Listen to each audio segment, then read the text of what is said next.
খুলনার কয়রায় খান সাহেব কমরউদ্দিন কলেজের অধ্যক্ষ ডক্টর চয়ন কুমার রায় বৈষম্য বিরোধী ছাত্র জনতার আন্দোলনে আওয়ামী লীগ সরকার পতনের দিন থেকে আত্মগোপনে রয়েছেন। কলেজের অচলাবস্থা নিরসনে ম্যানেজিং কমিটির সহকারী অধ্যাপক এস.এম. সাইফুল কবিরকে অন্তর্বর্তীকালীন ভারপ্রাপ্ত অধ্যক্ষের দায়িত্ব দিয়েছে। কয়রা উপজেলা প্রতিনিধি শাহিদুল ইসলামের প্রতিবেদনে দেখুন বিস্তারিত। ইতিপূর্বে অদ্য কলেজের ছাত্ররা বিভিন্ন দুর্নীতির অভিযোগে অধ্যক্ষ ডক্টর চয়ন কুমার রায়ের পদত্যাগের দাবিতে মিছিল ও মানববন্ধন করে এবং তার কক্ষে তালা মেরে দেয়। অধ্যক্ষের কক্ষের তালা খুলে সহকারী অধ্যাপক এস.এম. সাইফুল কবিরকে অন্তর্বর্তীকালীন ভারপ্রাপ্ত অধ্যক্ষের দায়িত্ব বুঝে দেওয়া হয়। স্থানীয়রা জানায়, অধ্যক্ষ ডক্টর চয়ন কুমার রায় সুকৌশলে একচ্ছত্র আধিপত্য কায়েম করে আওয়ামী লীগ সরকারের এই আসনের এমপিকে কবজায় নিয়ে অন্যায়ের রাম রাজত্ব কায়েম করেন।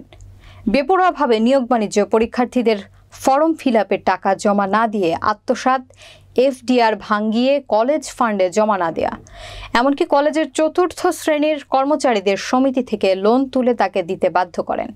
এভাবে বিপুল অঙ্কের অর্থ আত্মসাৎ করেছেন। অন্তর্বর্তীকালীন ভারপ্রাপ্ত অধ্যক্ষ এস.এম. সাইফুল কবির বলেন, শনিবার থেকে দায়িত্ব বুঝে নিয়ে অফিস শুরু করেছি। নিয়মিত ক্লাস হচ্ছে। জঞ্জাল মুক্ত করার চ্যালেঞ্জ নিয়ে আমি কাজ শুরু করেছি। এই ঘটনা ঘটে গেছে 5 তারিখের পরের থেকে, যখন কলেজে এই হাইল ধরার কেউ ছিল না, কলেজকে দেখার লোক ছিল না।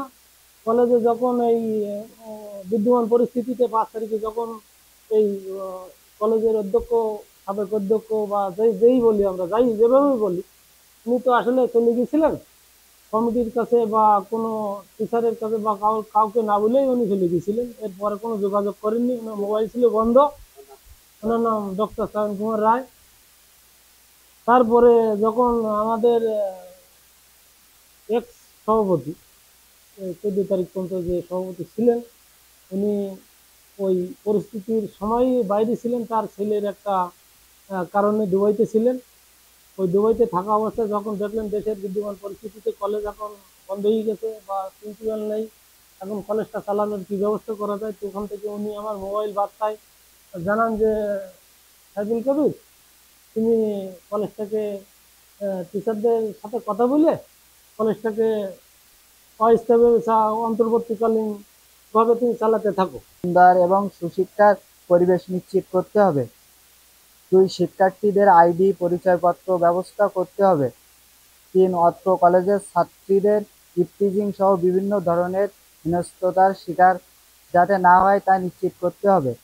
অত্র কলেজের শিক্ষার্থী ছাড়া বহিরাগতদের প্রবেশ নিষেধ নিশ্চিত করতে হবে। 5 কলেজের নির্দিষ্ট স্থানে অভিযোগ বক্স স্থাপন করতে হবে এবং নির্দিষ্ট সময়ে তা মূল্যায়ন করতে হবে। 6 অত্র কলেজের সকল শিক্ষকবৃন্দকে মত প্রকাশের স্বাধীনতা এবং ব্যক্তি স্বাধীনতা নিশ্চিত করতে হবে।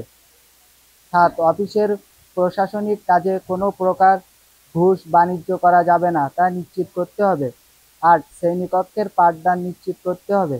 9 অফিসের কর্মরত সকল কর্মকর্তা ও কর্মচারীর ব্যবহার শিক্ষার্থীর সাথে খারাপ আচরণ থেকে বিরত থাকার নিশ্চিত করতে হবে।